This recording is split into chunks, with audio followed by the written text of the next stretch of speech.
Hello everybody, it's Colby Massey here with another lesson and another song to teach you. And today's song that we're going to do is Grange by ZZ Top. And this is everybody knows this song. This is a really cool song. And it's actually fairly easy because once you learn what I'm about to show you, it's pretty repetitive. It just plays that throughout the whole song pretty much. Now the hardest part though is the stretch you're going to have to make. And I'm going to show you a little trick to kind of help you with that as well. But the stretch you're making is the 2nd fret to the 5th fret, okay? Which is kind of a big stretch if you're not used to it. But like I said, the trick to that is all in the elbow, where you put your elbow, okay? So the closer your elbow is to your body and up against your ribs, the more you're going to be able to stretch that pinky around, okay? But if your elbow's way out here, you're not going to be able to go too far with your pinky. So keep that elbow in close, and it'll make it easier for you to reach with your pinkies. Okay? So, or pinky, unless you have two pinkies. But anyway, now for that iconic riff that everybody knows that, like I said, pretty much repeats throughout the whole song, you're going to make a 1-finger A bar chord. Okay? So you're pretty much just making an A chord right here with 1 finger. Instead of doing this, you're doing that. And all you're doing is barring the 4th, 3rd, and 2nd string. And then you're kind of muting that 1st string. So you kind of have to make like a little bit of an arch with your 1st finger. But, okay? And all you're doing is when you make this chord shape, you're going to just focus on aiming for the 4th and 3rd string.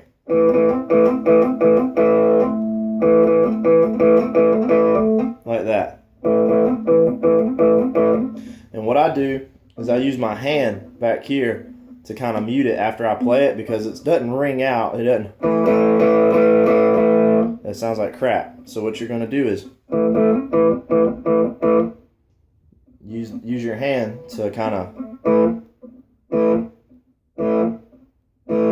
see what I'm doing? You use the palm of your hand, the meaty part of your hand here, to kind of lay across the strings and mute it after you play it. So focus on the 4th and 3rd strings and like that, okay? And then down here at the 5th fret, this is where that little like that comes in, and you're still using the same strings. You're using the 4th and 3rd string down here at the 5th fret. And remember, keep that elbow close so it's easier to reach. So you're going.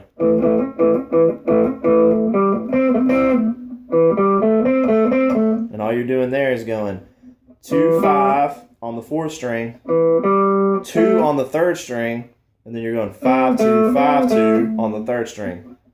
2, 5, 2, 5, 2, 5, 2. Alright?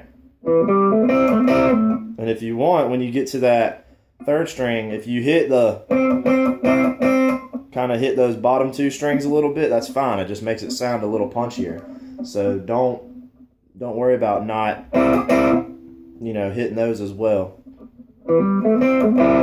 Like that. Alright, so all together.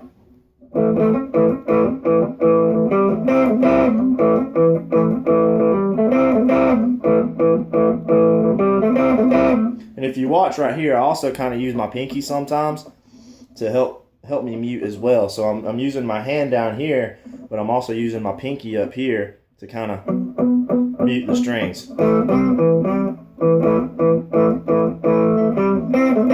So that way my pinky's already there in place to like that.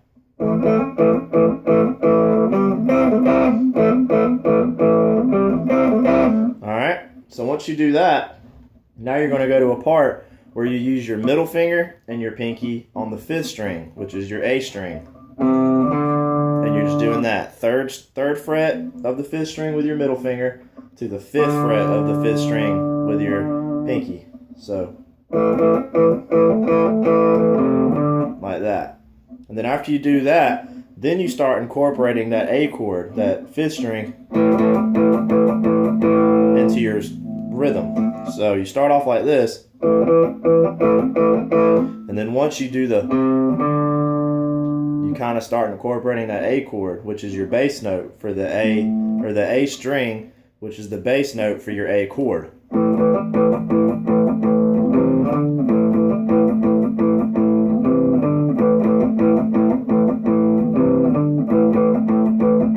Okay, so what we got so far is this.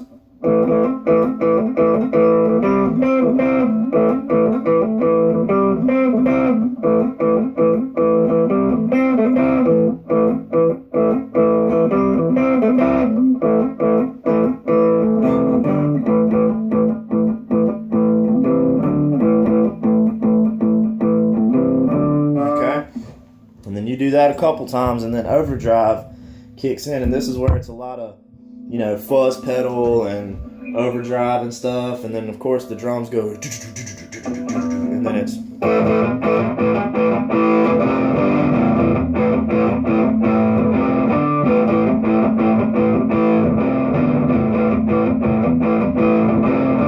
And that little 3-5, that little 3 to 5 on the A string is basically what you're going to do through majority of the song after that, and then it quiets back down later on in the song. It starts off real quiet, you know, just kind of a clean tone.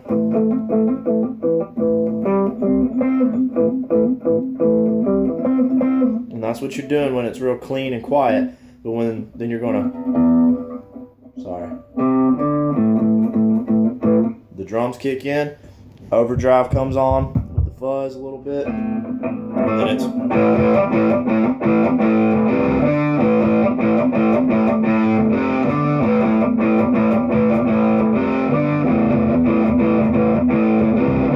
Okay, and then that's basically what you're doing. That's basically what you're going to keep doing throughout the whole song. That just repeats over and over.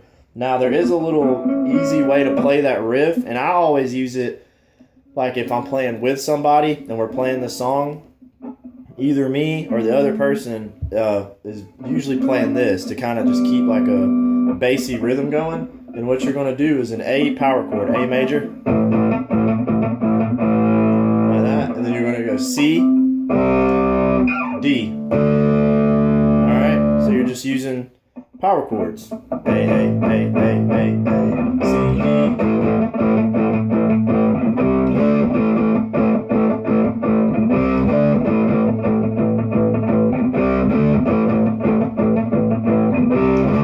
That, okay? And that's, you know, like I said, that's usually what I do or somebody else playing with me does to kind of keep a bassy rhythm going, you know, because I don't know a whole lot of bass players, but that's kind of what we do when we get together and play, you know, just jam out and play this song. Somebody will play that, you know, kind of like the bass guitar would, just to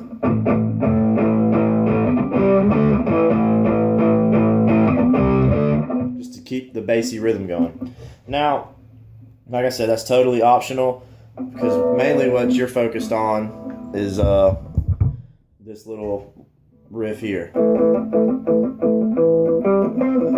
Okay, so I hope this video helped. You know, I hope this is easy to kind of get a hold of. You know, like I said, the hardest part of it is just that stretch. And like I said, if you bring that elbow in, that should help you. So watch this video as many times as you need in order to kind of get the hang of it and get it down pat. And also, you know, while you're at it, go watch some of my other videos as well, because I made a lot of videos in the past that you might be interested in watching, and that will teach you how to play songs that you might want to learn. And also subscribe, because I will continue to make videos in the future, and you don't want to miss those either. So if you would do that, you know, like, subscribe, share my videos. Try to help me get my name out there a little bit, because I enjoy doing this, and you know, I'd like to have more people follow me if possible. So share my videos, and any kind of comments, you know, if you have any critiques for me or requests or anything like that, any feedback at all, just let me know. I want to hear it, because that's how I get better as a teacher, and that's how I know what you want to hear. So if you would, you know, just do that for me. I'd really appreciate it. And y'all just keep watching my videos. I appreciate it. Y'all take it easy.